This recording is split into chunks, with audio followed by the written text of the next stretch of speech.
ഇന്ന് ദിവസം 129. ഇന്ന് വായിക്കുന്ന തിരുവചന ഭാഗങ്ങൾ 2 സാമുവൽ അധ്യായം 11, 1 ദിനവൃത്താന്ത പുസ്തകത്തിൽ നിന്ന് അധ്യായം 14, 15, സങ്കീർത്തനങ്ങൾ 32. 2 സാമുവൽ അധ്യായം 11. ദാവീദും ബത്ശേബായും. അടുത്ത വസന്തത്തിൽ രാജാക്കന്മാർ യുദ്ധത്തിന് പോകാറുള്ള സമയത്ത് ദാവീദ് യോവാബിനെയും തൻ്റെ സേവകന്മാരെയും ഇസ്രായേൽ സൈന്യം മുഴുവനെയും അയച്ചു. അവർ അമ്മോന്യരെ തകർത്ത് റബ്ബ നഗരം വളഞ്ഞു. ദാവീദ് ജെറുസലേമിൽ താമസിച്ചു. ഒരു ദിവസം സായാഹ്നത്തിൽ ദാവീദ് കിടക്കയിൽ നിന്ന് എഴുന്നേറ്റ് കൊട്ടാരത്തിൻ്റെ മട്ടുപ്പാവിലുലാത്തുമ്പോൾ ഒരു സ്ത്രീ കുളിക്കുന്നത് കണ്ടു. അവൾ അതീവ സുന്ദരിയായിരുന്നു. ദാവീദ് ആളയച്ച് അവൾ ആരെന്നന്വേഷിച്ചു. എലിയാമിൻ്റെ മകളും ഹിത്യനായ ഊറിയായുടെ ഭാര്യയുമായ ബത്ശേബയാണ് അവൾ എന്നറിഞ്ഞു. അവളെ കൂട്ടിക്കൊണ്ടുവരാൻ ദാവീദ് ആളയച്ചു. അവൾ വന്നപ്പോൾ അവൻ അവളെ പ്രാപിച്ചു. അവൾ ഋതുസ്നാനം കഴിഞ്ഞിരുന്നതേയുള്ളൂ. അവൾ വീട്ടിലേക്ക് മടങ്ങിപ്പോയി. അവൾ ഗർഭം ധരിച്ചു. അവൾ ആളയച്ച് ദാവീദിനെ വിവരമറിയിച്ചു. അപ്പോൾ ദാവീദ് യോവാബിന് ഒരു സന്ദേശം കൊടുത്തയച്ചു. ഹിത്യനായ ഊറിയായെ എൻ്റെ അടുക്കലേക്ക് അയക്കുക. യോവാബ് ഊറിയായെ അങ്ങോട്ടയച്ചു. ഊറിയ വന്നപ്പോൾ ദാവീദ് യോവാബിൻ്റെയും പടയാളികളുടെയും ക്ഷേമവും യുദ്ധവർത്തമാനവും അന്വേഷിച്ചു. പിന്നെ ദാവീദ് ഊറിയായോട് പറഞ്ഞു, നീ വീട്ടിൽ പോയി അല്പം വിശ്രമിക്കുക. ഊറിയ കൊട്ടാരത്തിൽ നിന്ന് പോയി. രാജാവ് അവനൊരു സമ്മാനവും കൊടുത്തയച്ചു. എന്നാൽ ഊറിയ വീട്ടിൽ പോയില്ല. കൊട്ടാരം കാവൽക്കാരോടൊപ്പം പടിപ്പുരയിൽ കിടന്നുറങ്ങി. ഊറിയ വീട്ടിൽ പോയില്ലെന്ന് ദാവീദ് അറിഞ്ഞു. നീ യാത്ര കഴിഞ്ഞു വരികയല്ലേ, വീട്ടിലേക്ക് പോകാത്തതെന്ത്? ദാവീദ് ഊറിയായോട് ചോദിച്ചു. ഇസ്രായേലും യൂദായും യുദ്ധരംഗത്താണ്. പേടകവും അവരോടൊപ്പമുണ്ട്. എൻ്റെ യജമാനായ യോവാബും അങ്ങയുടെ സേവകരും വെളിമ്പ്രദേശത്ത് താവളമടിച്ചിരിക്കുന്നു.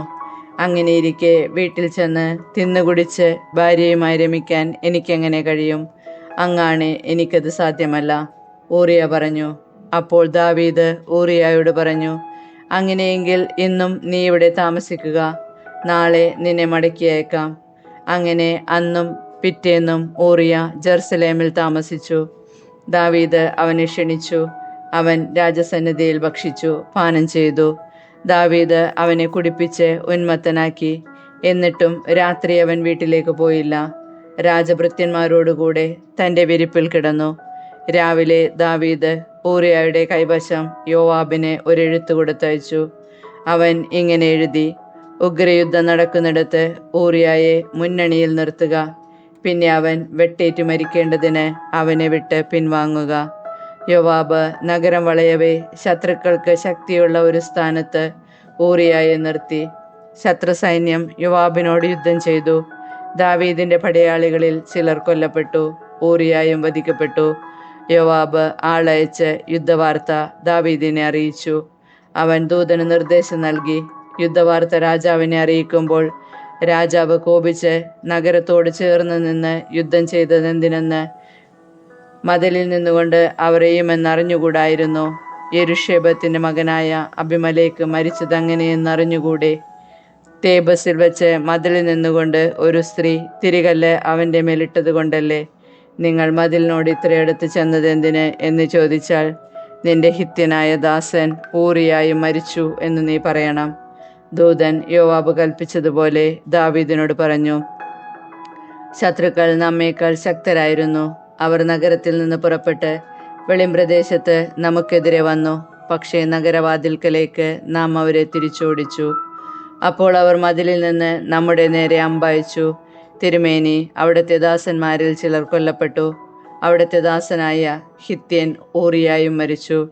ദാവീദ് ദൂതനോട് കൽപ്പിച്ചു, ഇത് കണ്ട് അധീരരാകരുത്. ആരൊക്കെ യുദ്ധത്തിൽ മരിക്കുമെന്ന് മുൻകൂട്ടി പറയാൻ ആർക്കും ആവില്ല.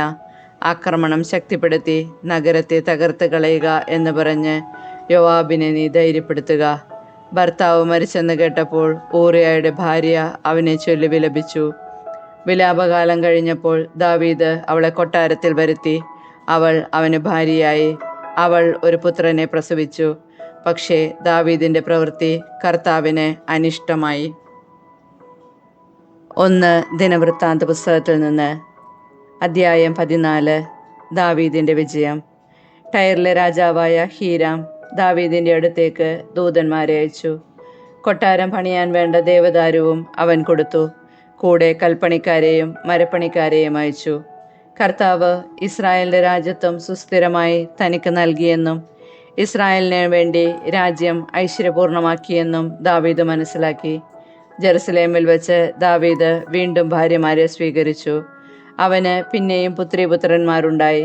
ജെറുസലേമിൽ വെച്ച് ദാവീദിന് ജനിച്ചവർ ഷമ്മുവ, ഷൊബാബ്, നാദാൻ, സോളമൻ, ഇബ്ഹാർ, എലീഷുവ, എൽപലേത്ത്, നോഗ, നേഫഗ്, യാഹിയ, എലീഷാമ, ബേലിയാദ, എലീഫലത്ത്.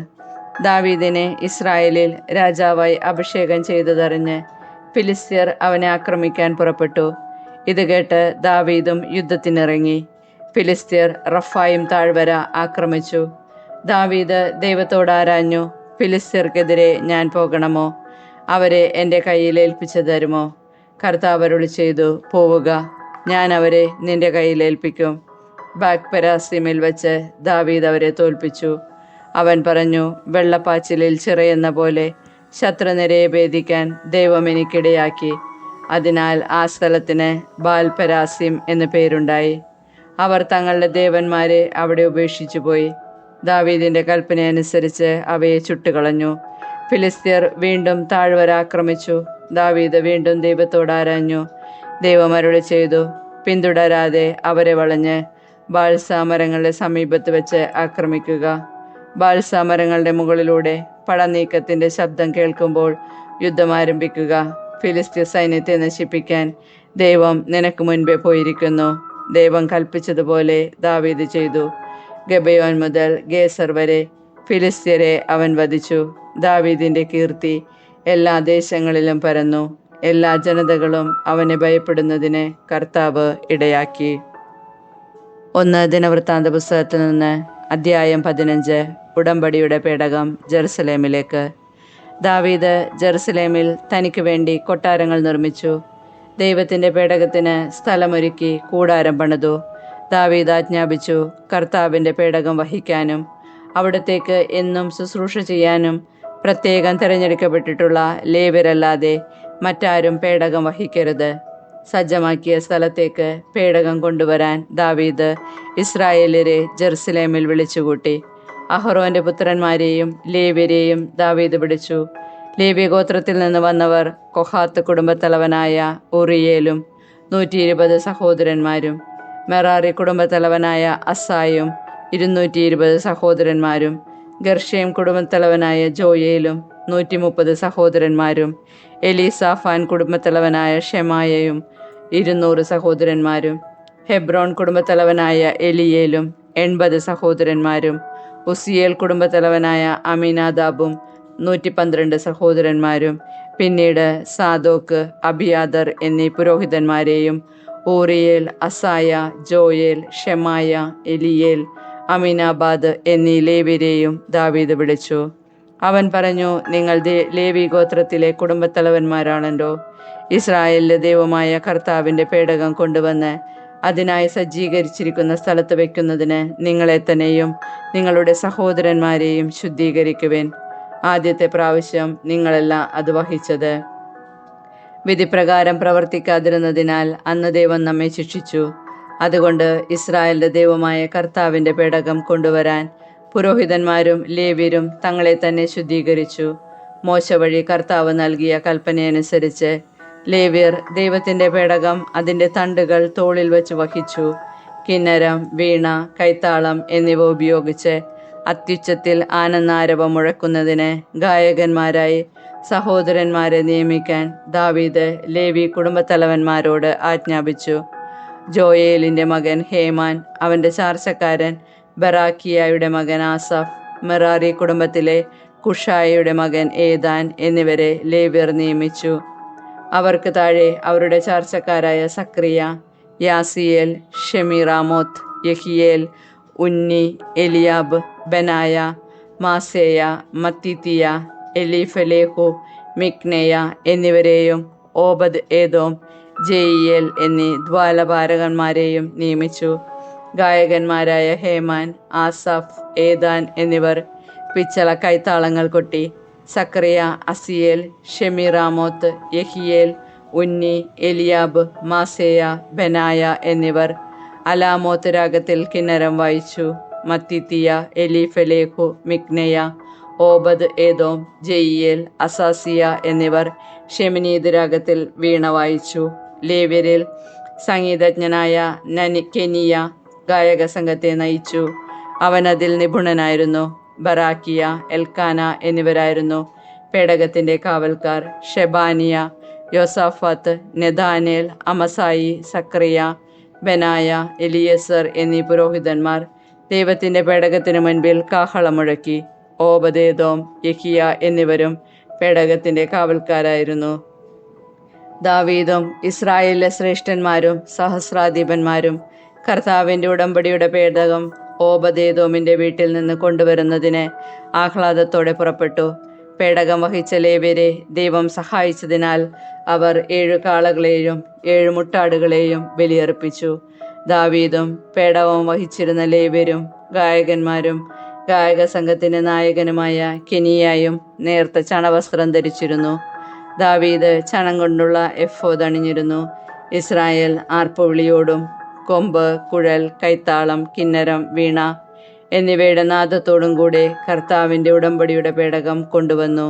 പേടകം ദാവീദിൻ്റെ നഗരത്തിലെത്തിയപ്പോൾ സാവൂളിൻ്റെ മകൾ മിഖാൽ ദാവീദ് രാജാവ് നൃത്തം ചെയ്യുന്നതും പാടുന്നതും കിളിവാതിലിലൂടെ കണ്ടു. അവൾ അവനെ നിന്ദിച്ചു. സങ്കീർത്തനങ്ങൾ 32. മാപ്പു ലഭിച്ചവൻ്റെ ആനന്ദം. അതിക്രമങ്ങൾക്ക് മാപ്പും പാപങ്ങൾക്ക് മോചനവും ലഭിച്ചവൻ ഭാഗ്യവാൻ.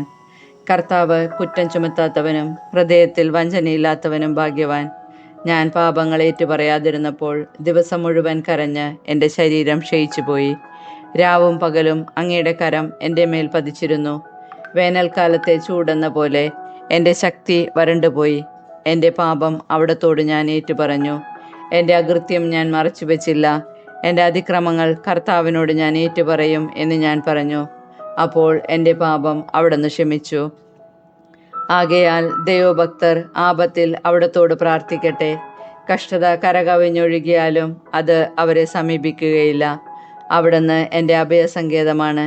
അനർത്ഥങ്ങളിൽ നിന്ന് അവിടുന്ന് എന്നെ രക്ഷിക്കുന്നു. രക്ഷ കൊണ്ട് എന്നെ പൊതിയുന്നു. ഞാൻ നിന്നെ ഉപദേശിക്കാം, നീ നടക്കേണ്ട വഴി കാണിച്ചു തരാം. ഞാൻ നിന്റെ മേൽ ദൃഷ്ടി ഉറപ്പിച്ച് നിന്നെ ഉപദേശിക്കാം.